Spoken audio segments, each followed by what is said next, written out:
warahmatullahi wabarakatuh. Perkenalkan, nama saya Niki Salsabila. Di sini saya akan menjelaskan materi tentang sistem telekomunikasi dan jaringan. Telekomunikasi adalah penyampaian informasi atau hubungan antar satu tempat dengan tempat lain menggunakan bantuan peralatan khusus atau peralatan elektronik. Sistem telekomunikasi hanya memerlukan 3 elemen. Yang pertama, informasi yang diambil oleh pemancar dan berubah menjadi sinyal. Yang kedua, sinyal kemudian dilakukan melalui media jaringan. Yang ketiga, sinyal kemudian diterima dan diterjemahkan kembali menjadi informasi. Dua sisi sistem telekomunikasi. Yang pertama ada pengirim informasi atau transmitter of information. Dalam telekomunikasi, pemancar radio ialah perangkat elektronik yang menggunakan gelombang radio menggunakan antena. Pemancar itu membentuk arus bolak-balik frekuensi radio yang lalu diterapkan pada antena. Yang kedua ada penerima informasi. Sistem telekomunikasi harus melakukan hal-hal berikut. Yang pertama, memancarkan informasi. Yang kedua, mengirimkan pesan melalui rute yang efisien. Yang ketiga, menjaga keamanan informasi setiap saat. Fungsi sistem telekomunikasi. Yang pertama, transmitting device. Yang kedua, connecting device. Yang ketiga, terminal. Media telekomunikasi. Media telekomunikasi merupakan semua alat untuk memproduksi, mereproduksi, dan mendistribusikan, menyebarluaskan, dan menyampaikan informasi. Materi selanjutnya yaitu internet, intranet, dan extranet. Internet atau interconnected network adalah sebuah sistem komunikasi global yang menghubungkan komputer-komputer dan jaringan-jaringan komputer di seluruh dunia. Intranet adalah sebuah sistem jaringan yang bersifat private atau tertutup dan biasanya digunakan untuk organisasi atau perusahaan untuk tetap menjaga data-datanya aman.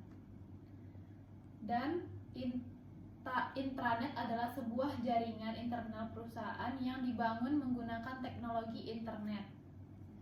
Ancaman eksternal pada intranet diantaranya yang pertama, pelanggaran keamanan, dan yang kedua, virus. Penggunaan internet yang pertama, menghubungkan komputer dalam satu organisasi perusahaan. Yang kedua, mengamankan jaringan dalam informasi dan dari pihak luar. Yang ketiga, alat bantu untuk meningkatkan perkembangan dalam suatu industri. Extranet merupakan jaringan internet perusahaan yang ingin mengekspos informasi yang mereka miliki ke jaringan luar. Extranet adalah jaringan pribadi yang menggunakan protokol internet dari sistem telekomunikasi publik untuk membagi sebagian informasi bisnis atau operasi secara aman kepada penyalur atau supplier, penjual atau vendor, mitra atau partner, dan pelanggan lainnya. Fungsi extranet yaitu mempermudah pertukaran data dalam skala besar dari suatu perusahaan ke perusahaan lainnya. Materi selanjutnya yaitu sistem fungsional perusahaan dan interorganisasi. Sistem informasi pada suatu perusahaan ataupun organisasi merupakan sistem yang bersifat manajerial, mendukung operasi dengan mengelola transaksi dan menyediakan laporan-laporan yang dibutuhkan oleh pihak-pihak yang berkepentingan. Perkembangan komputer dan media informasi global sangat berpengaruh besar dalam membentuk gaya hidup masyarakat modern yang kian hari kian bergantung pada teknologi, terlebih dalam bidang bisnis. Perusahaan yang memanfaatkan sumber daya informasi dapat memperoleh keunggulan yang signifikan jika dibandingkan dengan perusahaan yang tidak. Perusahaan multinasional dapat memenuhi rintangan-rintangan yang signifikan seperti halnya batasan-batasan politik. Sistem pemrosesan transaksi bagian dari sebuah sistem informasi yang menjalankan dan mencatat transaksi rutin harian bahkan bulanan yang diperlukan untuk menjalankan sebuah bisnis. Tujuan utama dari TPS sendiri adalah untuk memberikan timbal balik segala jenis pertanyaan dan penelusuran kembali jalur-jalur transaksi yang ada pada suatu perusahaan atau organisasi. Konsep penjualan yaitu sebuah konsep yang memfokuskan atau lebih dominan ke bidang penjualan, berfokus dari dan mengedepankan kualitas barang yang mereka produksi. Setelah itu barulah direncanakan bagaimana cara memasarkannya. Konsep pemasaran merupakan sebuah konsep yang mengutamakan kebutuhan pelanggan. Dengan demikian, konsep pemasaran ini berfokus pada cara pikir bagaimana memberikan produk yang dapat memuaskan pelanggan. Dengan produk yang berhubungan dengan produksi, distribusi, dan akhirnya menjadi konsumsi. Materi selanjutnya itu e-commerce. E-commerce adalah suatu pembelian dan penjualan atau pertukaran produk, layanan, dan informasi melalui jaringan komputer, termasuk internet. E-commerce merupakan aplikasi teknologi menuju otomatisasi transaksi bisnis dan alur kerja. E-commerce juga dapat menjadi alat yang membahas keinginan perusahaan, konsumen, dan manajemen untuk memotong biaya layanan sambil meningkatkan kecepatan pengiriman layanan. Jenis-jenis e-commerce. Yang pertama ada business to business, yang kedua ada business to consumer, yang ketiga ada consumer to consumer, yang keempat ada consumer to business, yang kelima ada business to administration, yang keenam ada consumer to administration, yang ketujuh ada online to offline. Selanjutnya keuntungan e-commerce. Keuntungan e-commerce, internet merupakan satu-satunya aspek terpenting dari masyarakat modern. Ini memainkan peran utama dalam segala hal, mulai dari wacana politik dan pendidikan tinggi hingga cara kita menjalankan diri dan bisnis kita. Batasan dan kegagalan e-commerce. Ada kelemahan untuk beralih dari produksi fisik ke toko online. Banyak konsumen masih lebih menyukai sentuhan pribadi dan hubungan yang terbentuk di toko pinggir jalan karena mereka mungkin ingin berkonsultasi dengan seseorang ahli produk terbaik untuk kebutuhan mereka. Penelitian pasar, periklanan, dan layanan terhadap pelanggan.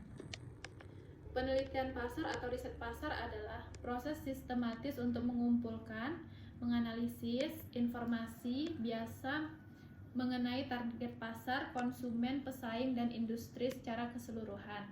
Riset pasar dipakai untuk mengembangkan strategi yang efektif. Periklanan adalah sarana komunikasi dengan penggunaan produk atau jasa. Iklan adalah pesan yang dibayar oleh orang pada pengirimnya dan dimaksudkan untuk memberikan atau mempengaruhi orang yang menerimanya. Iklan selalu ada meskipun orang mungkin tidak menyadari. Selanjutnya yaitu Supply Chain Management atau SCM. Manajemen rantai pasok atau SCM adalah manajemen aliran barang dan jasa yang mencakup semua proses yang mengubah barang mentah menjadi barang jadi. Ini melibatkan perampingan aktif dari kegiatan sisi penawaran bisnis untuk memaksimalkan nilai pelanggaran dan mendapatkan keunggulan kompetitif di pasar. Cara kerja SCM yaitu mengendalikan atau menghubungkan produksi, pengiriman, dan distribusi dalam suatu produk. Dengan mengelola rantai pasok, perusahaan dapat memotong biaya berlebih dan mengirimkan produk ke konsumen lebih cepat. Mengkoordinasi logistik semua aspek rantai pasok yang terdiri dari 5 bagian. Yang pertama, rencana atau strategi. Yang kedua, sistem, bahan baku dan layanan. Yang ketiga, pabrikan yang berfokus pada produktivitas dan efisiensi. Yang keempat, pengiriman. Yang kelima, ada logistik, sistem pengembalian untuk produk yang cacat dan tidak diinginkan. Rantai pasok adalah jaringan yang terhubung dari individu, organisasi, sumber daya, dan kegiatan penjualan produk atau layanan. Rantai pasok dimulai dengan mengirimkan bahan baku dari perusahaan pembuat hingga ke produsen dan berakhir dengan pengiriman produk atau layanan jadi ke konsumen akhir. SCM yang tepat dapat meningkatkan pendapatan, mengurangi biaya, dan mempengaruhi laba perusahaan. Komponen SCM yang pertama ada perencanaan. Yang kedua ada sumber. Yang ketiga ada pabrikan. Dan yang terakhir ada pengiriman. Jenis-jenis supply chain management.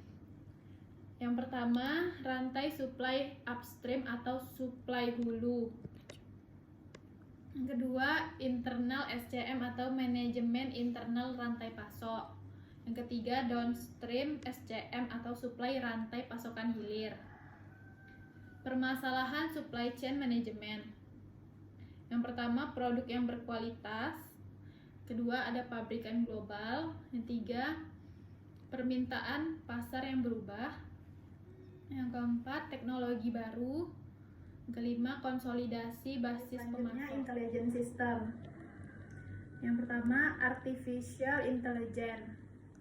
Artificial intelligence atau kecerdasan pembuatan merupakan ilmu yang mempelajari tentang bagaimana cara membuat sebuah mesin cerdas. Sistem cerdas adalah mesin dengan komputer tertanam yang terhubung ke internet yang memiliki kapasitas untuk mengumpulkan dan menganalisis data dan berkomunikasi dengan sistem lain. Jenis artificial intelligence. Yang pertama, mesin reaktif. Yang kedua, memori terbatas. Yang ketiga, teori pikiran. Yang keempat, kesadaran diri. Expert system adalah pendahulu dari kecerdasan buatan saat ini. Pembelajaran mendalam dan sistem pembelajaran mesin. Expert system dirancang untuk memecahkan masalah yang kompleks sesuai dengan logika yang ada melalui kumpulan pengetahuan. Expert system dapat menyelesaikan banyak masalah yang umumnya membutuhkan ahli manusia. Karakteristik penting dalam expert system adalah: yang pertama, expert system menawarkan tingkat keahlian tertinggi. Ini memberikan efisiensi, akurasi, dan pemecahan masalah yang imajinatif. Yang kedua, expert system mengurangi waktu pengerjaan sebanyak mungkin tanpa mengurangi keakuratan dalam proses dan hasil yang didapatkan. Yang ketiga, good reliability, yaitu expert system harus selalu dapat diandalkan dan bisa mengerjakan sesuatu tanpa membuat kesalahan. Yang keempat, fleksibel, yaitu harus selalu bisa menyelesaikan berbagai macam masalah yang berbeda-beda. Expert system adalah contoh sistem berbasis pengetahuan dibagi menjadi dua subsistem, mesin inferensi dan basis pengetahuan. Basis pengetahuan mewakili fakta dan aturan mesin. Inferensi juga dapat mencakup kemampuan penjelasan dan debugging. Beberapa permasalahan yang bisa ditangani oleh expert system adalah: yang pertama, interpretasi, yaitu mengolah data mentah menjadi kesimpulan atau deskripsi yang berguna untuk pengambilan keputusan. Yang kedua, ada prediksi, yaitu memprediksikan kemungkinan dari suatu situasi dengan membandingkan data yang ada.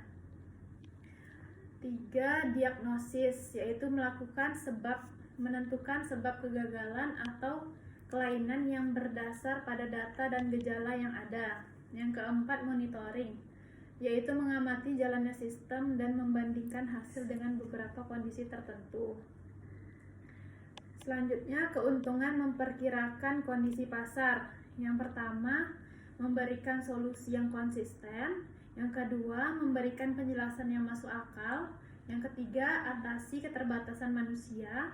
Yang keempat, mudah beradaptasi dengan kondisi baru.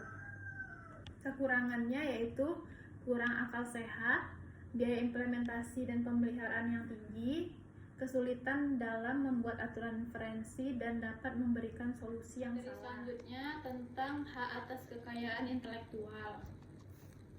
Haki adalah suatu hak yang muncul dikarenakan oleh suatu hasil dari olah pikir otak dengan menciptakan suatu proses yang bisa digunakan oleh manusia. Hak atas kekayaan memiliki 3 kata kunci yang sangat penting, yaitu hak, properti, dan intelektual. Hak terhadap kelayakan industri. Yang pertama ada hak paten, yang kedua ada merek, yang ketiga ada rancangan, yang keempat ada rahasia dagang, 5 hak cipta, dan 6 perlindungan varietas tanaman. Landasan hukum haki dalam Perpu. Yang pertama pasal 90 UU nomor 15 tahun 2001 yang berisi seseorang yang dengan sengaja dan tidak memiliki hak tapi menggunakan merek orang lain untuk barang atau jasa yang diproduksi dan memperdagangkan akan menerima hukuman penjara maksimal 5 tahun dan denda maksimal 1 miliar rupiah.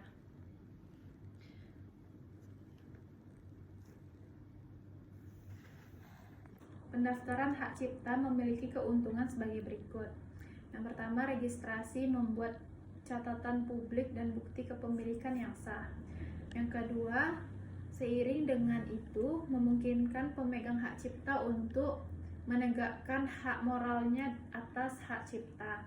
Yang ketiga, pencipta memiliki hak untuk melakukan kontrol atas penggunaan tahun dan artistik mereka.